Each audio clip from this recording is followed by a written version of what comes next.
aura é uma espécie de halo luminoso, um conjunto de radiações que circunda e interpenetra todo o nosso complexo fisiopsíquico. Conhecida também como psicosfera, fotosfera psíquica, veículo ou túnica de forças eletromagnéticas, ela é composta pelo conjunto de emanações dos diferentes campos multidimensionais ou corpos. Apresentamos aqui uma visão total de sua forma ovalada, onde temos o corpo físico, o duplo etérico, o corpo astral, o corpo mental, o corpo causal e os centros de força. Através da animação em 3 dimensões, podemos notar com maior clareza que a nossa aura não começa na superfície do corpo físico. Ela é formada por camadas, conhecidas como campos sutis ou campos dimensionais. O corpo físico é a parte mais interna do nosso complexo. As camadas mais externas e sutis revestem e interpenetram todas as estruturas das camadas mais densas. O corpo mental envolve o corpo astral, o duplo etérico e o corpo físico.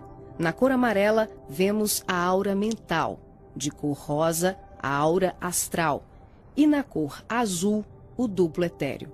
Essa atmosfera fluídica envolve todo o nosso sistema físico, revestindo os órgãos, tecidos e células com energias vitais, astrais e mentais. Dessa forma, o pensamento circula por todos os escarninhos do nosso sistema orgânico e psíquico.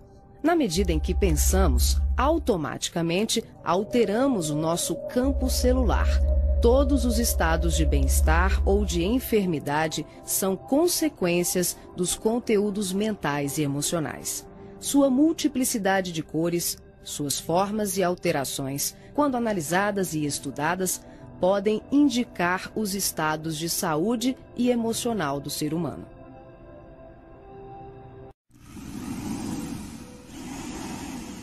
A palavra chakra vem do sânscrito e significa roda de luz, também conhecido como centros vitais, fulcros energéticos ou centros de força. Geralmente são visualizados por videntes e clarividentes como campos em forma de redemoinhos, com a aparência de uma flor, com pétalas irradiantes e coloridas. O nosso corpo é regido por esses centros, que vibram em sintonia uns com os outros ao influxo do poder diretriz da mente, estabelecendo um veículo eletromagnético no qual o pensamento vibra em circuito fechado antes de exteriorizar-se. Cada célula do nosso corpo pode ser considerada um motor elétrico ou diminuto centro vital. O complexo humano é formado por centenas de chakras, que são classificados como mínimos, menores, maiores, secundários, principais e primordiais. Esses centros de força desempenham diversas funções, dentre elas a de reger as atividades fisiológicas dos órgãos a eles relacionados. Levando em conta as várias escolas que estudam o tema, definimos como primordiais 10 centros: o coronário, o cerebral ou frontal, o ágina, o laríngeo ou da garganta, o cardíaco, o gástrico ou solar, o esplênico, o umbilical, o genésico ou sexual e o fundamental. Na animação, vemos a parte anterior e posterior de cada chakra, que juntas formam um só órgão.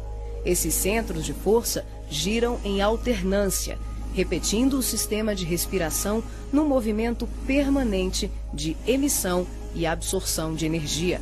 O giro é sincronizado e complementar entre o chakra anterior e o posterior. Os chakras são formados por microtúbulos, que são estruturas ocas, compostas por inúmeros blocos de moléculas idênticas. Esse elemento base, aqui aumentado milhares de vezes, junta-se a outros microtúbulos, formando uma complexa rede capilar. São microtúbulos menores que se inserem em microtúbulos maiores, num processo sucessivo. São justamente esses microtúbulos de diversos tamanhos que dão ao chakra a aparência de pétalas. Aqui vemos um exemplo dos microtúbulos maiores. e aqui microtúbulos menores preenchendo os microtúbulos maiores.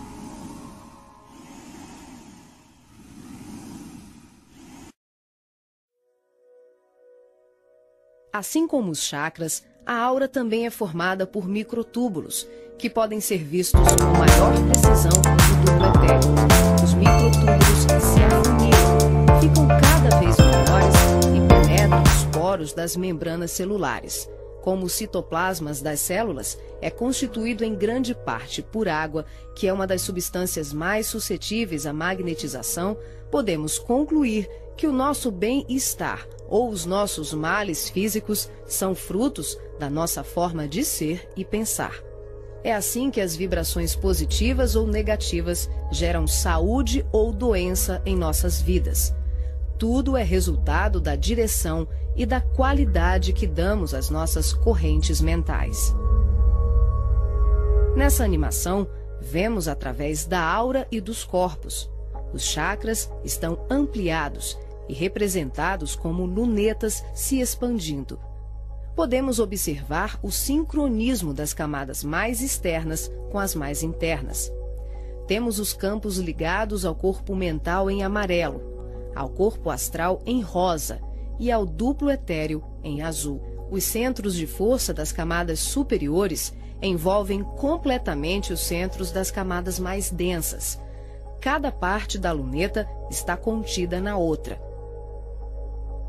Os microtúbulos maiores são preenchidos pelos menores.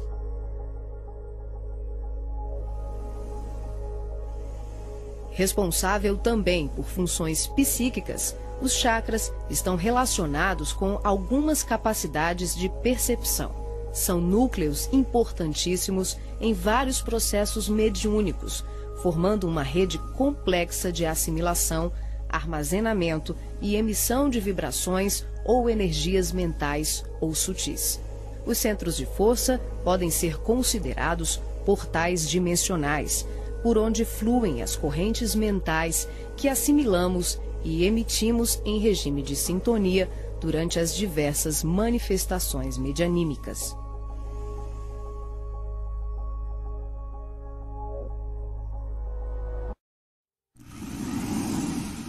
Vemos agora os chakras relacionados aos seus respectivos órgãos.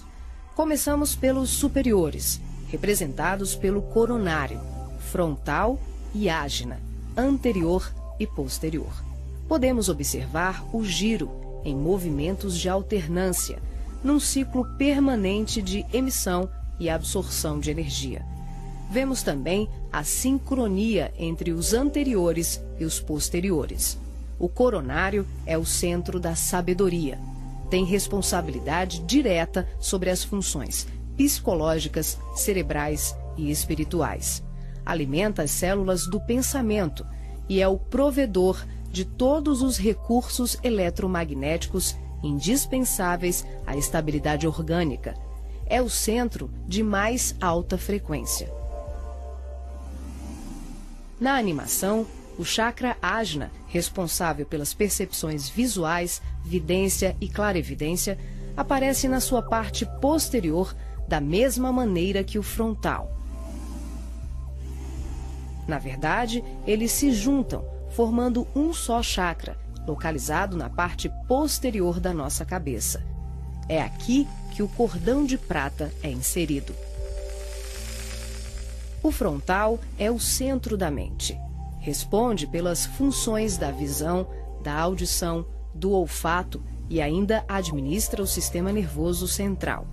É responsável também por uma vasta rede de processos da inteligência, que dizem respeito à palavra, à cultura, à arte e ao saber. O chakra laríngeo é o centro da expressão, regula a fonia, o sistema respiratório, o processo digestivo inicial, a pressão arterial e corresponde-se com as glândulas tireoide e paratireoide. O que na imagem se assemelha a uma pétala são os microtúbulos dos mais variados tamanhos. Eles giram em um processo sincrônico, sempre de forma complementar. O cardíaco é o centro do sentimento, vemos a sua feição posterior e anterior. Ele sustenta os serviços da emoção e do equilíbrio geral. É o responsável pelas energias de todo o aparelho circulatório e se relaciona com o sistema nervoso parasimpático. O centro gástrico também é conhecido como solar ou centro de cura. Um chakra de baixa frequência, o gástrico é uma das mais ativas usinas de fluidos vitais para exteriorização. É responsável pelos processos digestivos e grande parte do metabolismo, atuando vigorosamente sobre o estômago e órgãos envolvidos na digestão. Dentro desses microtúbulos ocos, temos outros microtúbulos ocos. O chakra esplênico é um dos mais importantes. O centro do equilíbrio é também uma grande usina de fluidos. Ele regula a distribuição e a circulação adequada dos recursos vitais em nosso corpo. A feição de pétalas que vemos nessa animação é por conta dos microtúbulos maiores. O umbilical completa as funções do gástrico e do esplênico. Na sua parte posterior, ele é menor. Nós ampliamos para demonstrar de forma clara como esses chakras se interagem. O genésico, conhecido também como chakra sexual, é o centro das formas e elevação. Exerce grande importância nos processos genésicos. Elabora densos campos fluídicos que, quando bem canalizados, podem propiciar vigorosos potenciais energéticos no campo do amor e da criatividade. O chakra fundamental trabalha como se fosse o posterior do coronário. Ele está na base inferior da coluna vertebral, na região do períneo, entre o ânus e os órgãos genitais. Forma, junto com o genésico e o básico, uma tríade, tão importante como o coronário, o frontal e o ágina. Integrado ao genésico, esse centro trabalha principalmente na captação de energias vindas da Terra, oriundas dos raios gama, da água e dos metais.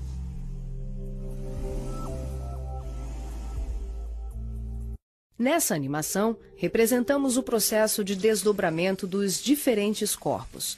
Vemos aqui a projeção ou saída dos corpos sutis do homem. O corpo físico permanece. O duplo etérico, o corpo astral e o corpo mental se exteriorizam. Os fios coloridos dão enfoque ao funcionamento dos cordões fluídicos, que são os responsáveis pela interação entre os corpos. Para ressaltar os fluxos mental, emocional e vital, subdividimos o cordão de prata, que assimila todos os fluxos, em 3. O cordão de prata propriamente dito, que liga o corpo físico aos demais corpos sutis, aqui representando apenas o fluxo mental.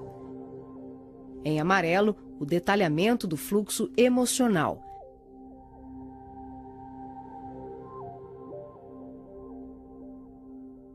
E na cor rosa, o fluxo vital. Esses cordões são semelhantes ao cordão umbilical, porém, a densidade deles é muito mais sutil. São, por assim dizer, vaporosos, uma espécie de laços aeriforme, luminescentes, e varia de acordo com a dimensão da região espiritual onde o ser se encontra. Quando ocorre esse tipo de desdobramento em que o duplo etérico, o corpo astral e o corpo mental se deslocam juntos, o médium não consegue alcançar grandes distâncias, devido à densidade do corpo etérico, que, em síntese, são emanações neuropsíquicas do corpo físico. Dessa forma, o espírito fica nas imediações do organismo carnal, e sua saída ou projeção é geralmente por tempo limitado. Esse fenômeno é muito comum no sono e também em desdobramentos parciais durante os trabalhos mediúnicos.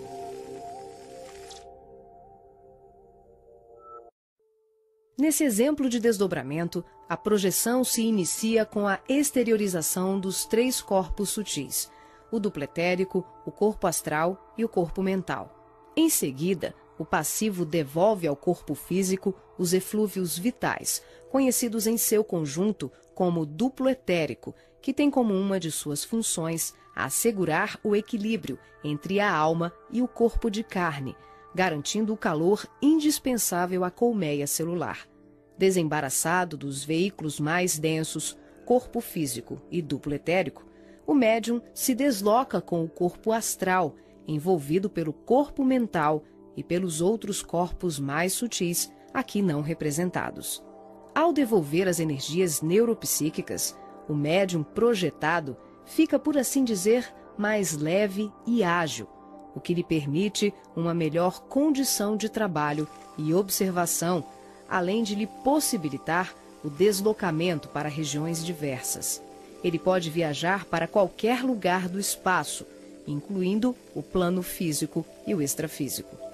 O corpo astral, envolvido pelo corpo mental, fica permanentemente conectado ao corpo físico pelo cordão de prata, que também é conhecido como cordão fluídico. Trata-se de um laço, um feixe energético extremamente flexível e expansível, que é formado de microtúbulos, a exemplo dos chakras, e mantém um fluxo energético bidirecional entre os corpos densos e sutis. Esse fluxo vibratório de nutrição faz com que o espírito perceba, de imediato, tudo aquilo que possa vir a ocorrer ao corpo físico durante o desdobramento.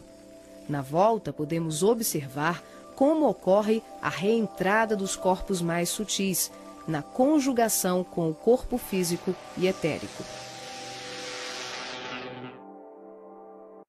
Aqui temos o desdobramento do corpo mental. Os 3 corpos saem. O médium devolve ao corpo o duplo etéreo e apenas o corpo mental se projeta. A animação demonstra que, em qualquer tipo de desdobramento, os corpos permanecem conectados entre si através do cordão de prata e dos fluxos energéticos. Em relação ao corpo mental, ocorre muito mais um fluxo mento-emotivo que propriamente um cordão densificado, como mostra o vídeo. Esse tipo de projeção permite ao médium se deslocar para qualquer lugar do universo com uma percepção muito maior, visitando regiões astrais e mundos superiores que estão bem além das colônias de transição, geralmente descritas na literatura espírita. O corpo mental é o envoltório sutil da mente. Tem a forma ovalada ou ovoide, que define o formato da totalidade da nossa aura. O mental também é o responsável pela formação do corpo perispiritual ou corpo astral. É o corpo que permanece quando perdemos os demais corpos, por avanço evolutivo, por desequilíbrio profundo, como na ovoidização, ou em operações atinentes a certos renascimentos na crosta terrena. É por essa razão que os espíritos que perderam os corpos mais densos, corpo físico, duplo etérico e corpo astral, por monodeísmo, permanecendo envolvidos apenas pela túnica mental, são chamados de ovoides ou esféricos. Essa animação exemplifica como se dá a interação por expansão da consciência, sem que haja nenhuma dissociação dos corpos densos e sutis. As percepções dos mundos astral e mental, além das comunicações mediúnicas especiais, como a recepção de correntes de pensamentos, podem ser realizadas sem que haja o desdobramento de nenhum dos nossos corpos. Esse fenômeno se manifesta pela expansão simples e ampla da consciência. É um processo interior de qualificação e sutilização do medianeiro, um acesse. O ser vê, ouve, percebe e interage com outros seres e diversos mundos, sem que ocorra uma saída, uma viagem, um deslocamento. O espírito pode estar em vários locais ao mesmo tempo e perceber, tomar conhecimento de tudo o que o cerca e tudo o que o envolve a grandes distâncias. É o todo em cada parte, é cada ponto contendo o todo.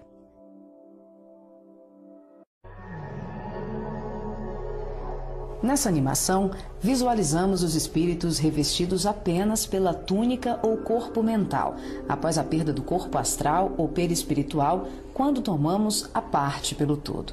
São denominados pelo espírito André Luiz de esferoides ou ovoides.